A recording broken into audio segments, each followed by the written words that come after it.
하겠습니다. 히브리서 5장 5절부터 10절까지의 말씀 저와 여러분들이 한 절씩 교독하시겠습니다. 또한 이와 같이 그리스도께서 대제사장 되심도 스스로 영광을 취하심이 아니요 오직 말씀하신 이가 그에게 이르시되 너는 내 아들이니 내가 오늘 너를 낳았다 하셨고,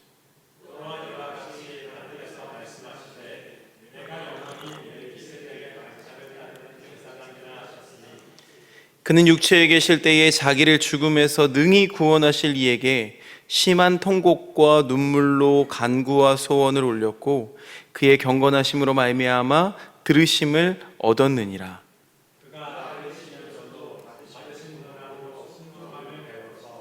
온전하게 되셨은즉 자기에게 순종하는 모든 자에게 영원한 구원의 근원이 되시고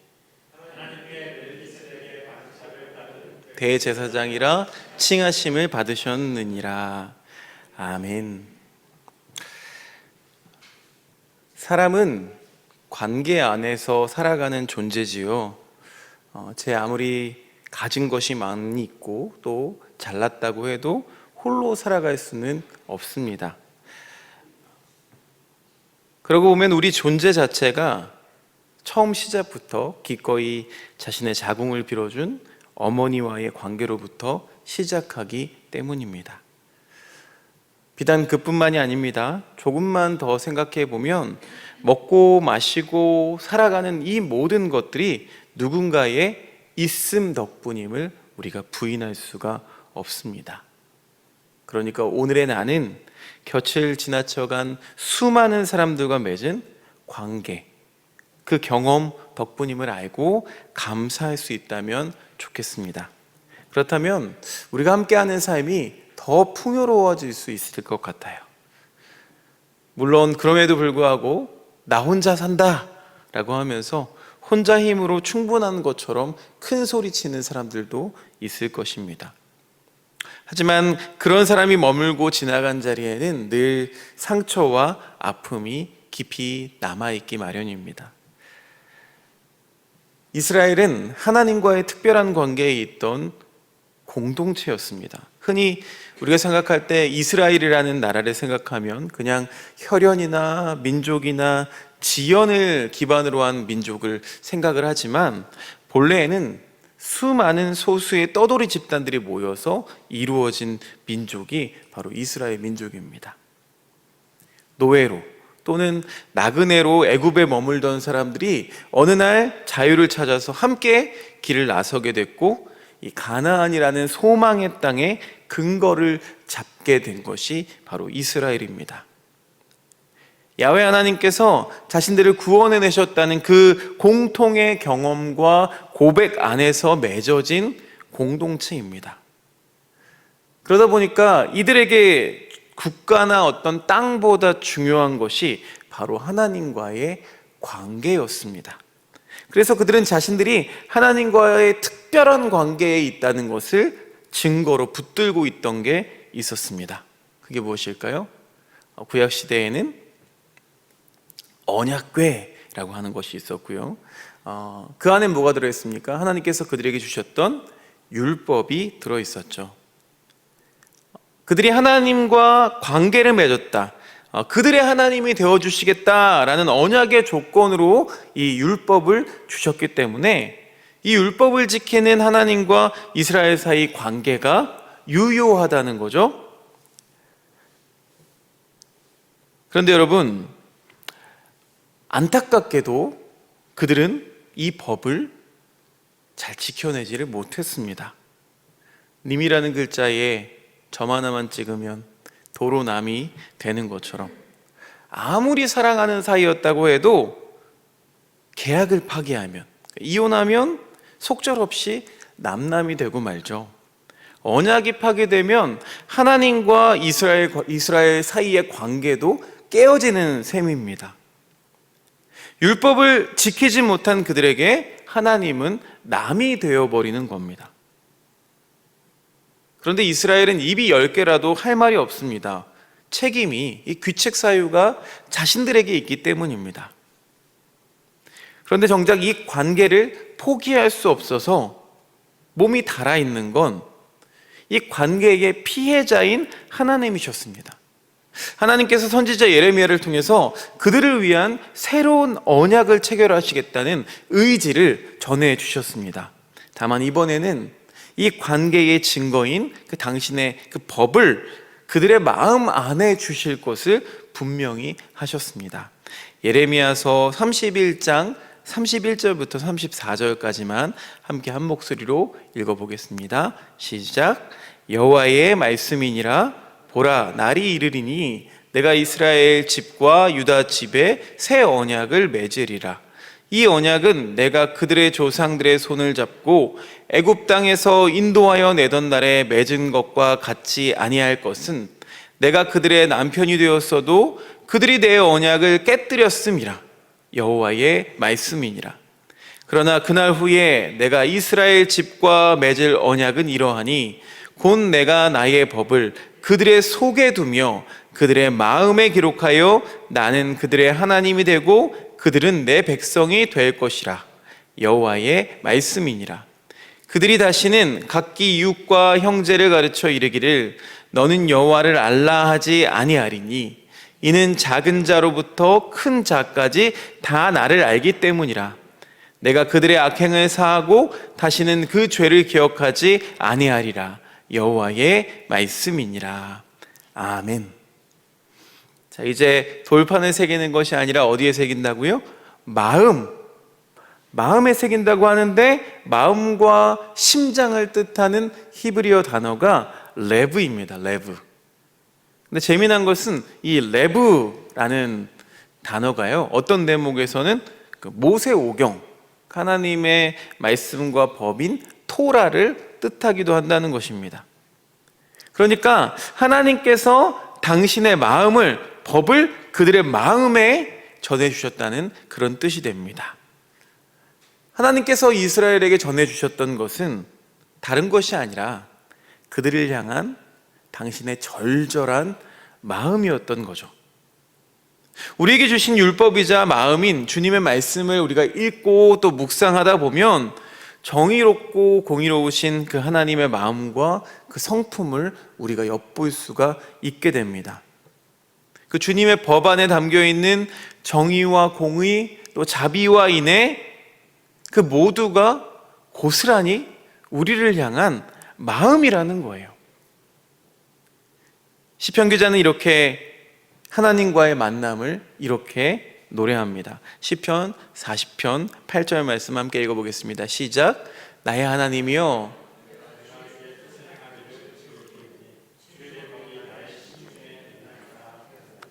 아멘. 어디 있다고요? 심중에 있나이다.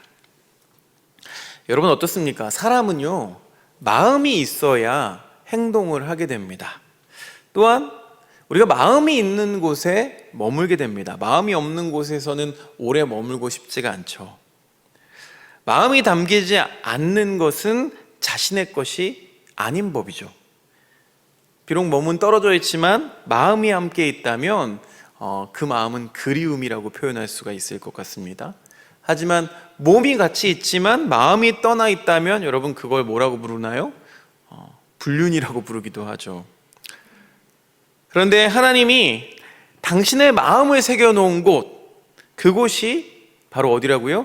우리 마음인데 그게 우리 마음이라는 것이 또 문제입니다.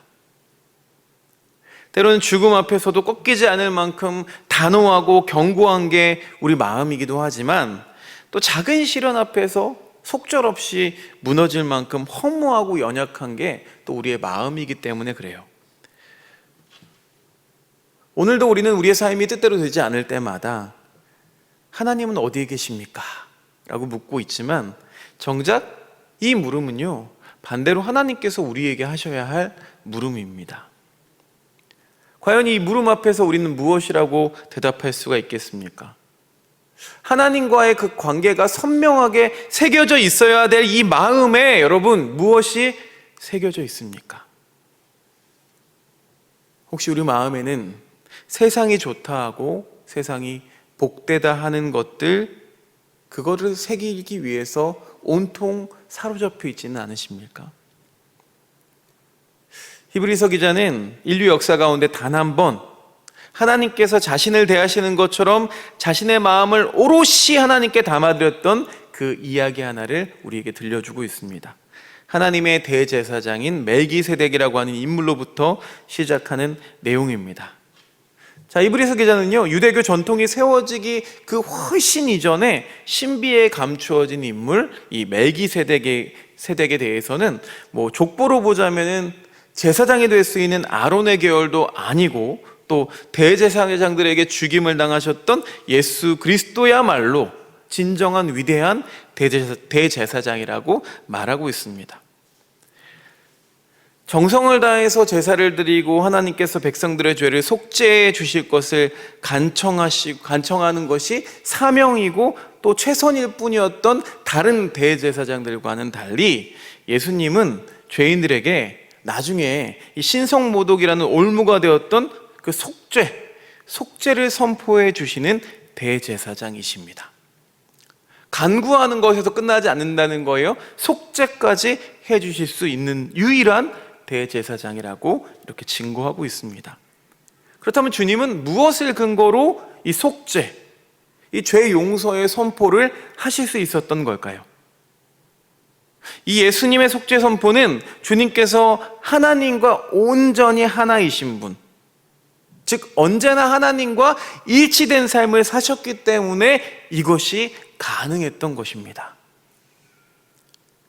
죄라는 것은 무엇입니까? 죄라는 것은 하나님으로부터 단절되었을 때 그것을 죄라고 부릅니다. 이 죄는 불행한 우리의 실존을 나타내고 있는 말이죠. 그럼 죄가 용서받았다는 이 속죄, 즉 하나님께서 용납해 주시고 받아들여졌다라는 선언은 오직 하나님께서만 하실 수 있는 것입니다. 감히 누구도 하나님은 이런 분이시다 라던가 하나님께서 이렇게 하셨다라고 말할 수가 없는 거죠. 그러므로 주님께서 죄인을 향해서 속죄 선언을 하시고 속죄의 주님이 되셨다는 말은 우리의 죄를 용서하시고 받아주시는 그 자비로우신 하나님의 마음을 아시고 또 그분의 뜻과 일치되어 계셨음을 잘 드러내고 있는 것입니다. 주님은 언제나 하나님을 깊이 아셨습니다. 하나님의 마음에 닿아 계셨습니다. 아버지와 내가 하나라고 말씀하셨죠. 그분의 말과 행동 또 삶의 모든 말씀을 통해서 우리가 하나님을 알 수 있는 이유가 바로 여기에 있습니다. 그렇다면 우리 중에 누군가가 하나님과 온전히 일치될 수가 있을까요? 제 아무리 그럴듯하게 거룩해 보이고 또 신실해 보여도 보이지 않는 곳에서는 그 걸음이 얼마나 비틀거리는지, 깨끗함을 말하는 그 마음 안에 얼마나 사특함이 꿈틀대고 있는지, 이 마음 깊은 곳에 도사리는 얼룩들을 우리는 잘 부정할 수가 없습니다. 하나님을 향해 서 있으면서도 우리 마음은 하나님께 있지 않습니다. 조금만 그게 해가 될 것 같으면, 내 뜻과 다르거나 받아들일 수 없다면 하나님의 뜻을 금방 거절하는 것이 바로 우리들입니다. 그러나 여러분, 십자가를 보십시오. 자신의 삶 전체를 오로지 하나님의 마음과 뜻을 지향하는 그 순복의 따름의 길을 걷고 계신 예수님의 삶이 그 십자가에 있습니다. 오늘 함께 읽은 말씀 히브리서 5장 8절부터 10절까지만 다시 한번 읽어보겠습니다. 시작. 그가 아들이시면서도 받으신 고난으로 순종함을 배워서 온전하게 되셨은즉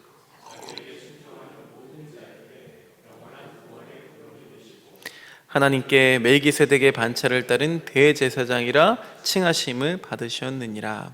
아멘. 서슬퍼런 죽음 앞에서도 두려움에 사로잡히고 많은 그 자기 자신을 부인하고 하나님을 향한 마음을 잃지 않으셨던 그 주님을 통해서 하나님께 마음을 드리는 것, 온전히 하나님과 일치되어 사는 것이 다른 어떤 것이 아니라 바로 이 순종이라는 열쇠에 있다는 것을 우리가 배우게 됩니다. 우리가 보내고 있는 이 사순절 기간은 하나님이 주시는 새로움을 우리가 받아들이기 위한 준비 기간입니다. 우리는요, 타투 가게에 가가지고 하나님의 말씀을 새겨주십시오 할 필요가 없습니다. 또 우리는 주님 말씀이 새겨진 임플란트를 시술할 필요가 없습니다. 하지만 하나님께서 우리 마음에 말씀을 새길 수 있도록 우리의 마음을 허용하는 이 시즌을 우리가 온전히 맞이해야 할 필요가 있습니다. 예레미야 선지자가 말했던 이 새 언약은 예수 그리스도 안에서 이미 성취되었습니다. 예수 그리스도의 죽음과 부활은 이 새 언약을 완성하셨습니다. 그래서 우리는 매주일 함께 예배드리면서 이 새 언약을 함께 기념합니다. 또 예수님은 부활 이후에 하나님 보좌 우편에 계셔서 성령을 교회에 부어주셨습니다. 여러분, 오순절 사건이 일어났던 그 시기는 이스라엘이 시내산에서 토라를 받았던 바로 그날이기도 합니다. 이제 그리스도인들은 성령으로 그 토라를 이 마음에 새기게 되었다는 거죠. 바로 이 장면을 요한복음에서 말하는 예수님이 영광을 받으실 때를 이야기합니다. 예수님이 그리스도이실 수 있는 이유에 대해서 이 히브리서 기자는 예수님의 마음이 어느 날 그냥 하늘에서 툭 떨어진 것이 아니라 하나님의 마음에 응답하여 선택하셨던 그 예수님의 길이 이 예수님을 온전한 구원과 그리스도 되게 하셨던 것이라고 이야기하고 있습니다. 사람들은 하나님의 법을 그저 돌판에만 새겨두고 내 마음에는 세상을 채우려고 계속 부산할 때 우리 주님은 하나님의 마음을 돌판이 아닌 자신의 마음 안에 오롯이 담아내셨습니다. 하나님의 마음을 우리 마음에 담고 보면 두려움에 휘청거리던 그 마음이 든든히 서기 시작합니다. 온갖 어지러웠던 마음이 정결한 하나님 마음으로 가득 채워지기 시작합니다. 가야 할 길을 제대로 알지 못하고 있는 현실을 가로질러서 의연하게 하나님의 아들로서 나아갈 수 있게 된 것은 모두 이 아들을 향한 하나님 마음의 충만함 덕분이었습니다. 하나님의 마음이 가득히 쌓이자 하나님과 하나가 되는 그 일치의 길이 결국 기적을 베풀고 병든 자를 고치며 또 귀신을 내어쫓던 그 사람들의 영광을 받는 곳이 아닌 고난을 통과해야 하는 그곳에 있음이 더욱더 선명하게 보이기 시작합니다. 십자가를 향해 나아가는 그 길 위에서 예수님께서 하신 말씀, 그제야 영광을 받을 때가 되었다 라고 자신을 드러내신 이유이기도 하죠. 사랑하는 여러분, 우리도 하나님이 지금 나와 함께 하시며 하나님 안에 온전히 거하고 있다는 그 안정감과 일치를 이 현실의 무게를 거슬러야만 하는 이 고난의 때에 이르러서야 우리는 경험하곤 합니다. 믿음은 믿음이 필요한 순간에 드러나고 처절하게 버림받은 것 같은 그 고독의 시간에 하나님의 위로가 마음을 울리기 마련이죠. 깊은 사랑이 싸늘해진 마음을 따뜻하게 해주는 법입니다. 그러나 마음이 아닌 돌판에만 하나님의 법을 새겨두고 만 사람들이라면 막상 고난을 통과해야 할 때 속절없이 무너질 수밖에 없습니다. 채워져 있어야 할 하나님의 마음은 텅 비어있고 버려야 할 나의 마음만 가득 차 있기 때문입니다. 요한복음 12장 31절에는 이런 말씀이 있습니다. 이제 이 세상에 대한 심판이 이르렀으니 이 세상의 임금이 쫓겨나리라. 이제 언약을 새겼던 그 돌판은 깨어지고 없습니다. 대신에 우리의 하나님이 되어주시겠다는 그 긍휼과 자비의 마음을 하나님은 우리 마음에 새겨주셨습니다. 그러니 적어도 하나님이 직접 깨뜨리시지 않는 한 이 언약은 결코 깨어질 수가 없습니다. 이 언약의 관계를 우리가 유효하게 성취하고 누리기 위해서 우리는 계속 예수의 십자가를 향해서 나아감으로 예수님이 하나님 마음에 응답하셨던 것처럼 이제 새 언약의 상대인 우리의 어떤 자발적인 응답이 필요합니다. 언약의 상대로서 하나님을 전적으로 우리가 신뢰하는 것입니다. 주님이 하나님께서 우리에게 마음을 주셨듯이 우리도 또한 새로운 언약이 성취되어 주신 그리스도께 우리의 마음을 내어드리며 살아야 한다는 거죠. 우리가 보내고 있는 이 사순절은 옛 방식이 실패했음을 깨달아야 합니다. 옛 방법이란 무엇입니까? 큰 사람들이 작은 것을 잡아먹고 작은 사람들이 절망적으로 빚에 갇히게 되는 경제의 오래된 탐욕 방식입니다. 그러나 그것은 세상을 옳게 만들지 못했습니다. 효과가 없었습니다. 국제 문제에서도 무자비한 권력의 이 낡은 방식은 늘 실패해 왔습니다. 강대국들이 우리들을 안전하게 만들어주지 못했고 우리를 행복하게 하지 못했기 때문입니다. 또한 교회 안에서만 작은 확신을 갖는 이 낡은 방식은 실패했습니다. 우리만의 종파적인 그 작은 공식들이 하나님의 자비의 큰 세계에서는 도저히 버티지 못할 그런 공식이기 때문입니다. 이 사순절에 우리에게 허락하신 과제는 이 탐욕과 두려움, 폭력과 확신의 모든 패키지가 미래로 가는 길이 아니라는 것을 우리가 인식하는 겁니다. 그것은 모두 실패했습니다. 우리의 사순절은 낡은 것에서 파생된 것이 아니라 새로움, 그러니까 참된 새로움에 의해서 이때까지 비틀거리던 것을 다시 한번 처리하는 과정입니다. 그래서 우리는 우리의 범주에 속하지 않은 그 세상 현실의 문제를 다룬 그 하나님의 새로운 시작 앞에 직면해 있다는 것입니다. 이 예레미야 선지자 이후에 우리 앞에 놓인 하나님의 부르심은 하나님의 신실함으로 관철되었다고 감히 말할 수가 있겠습니다.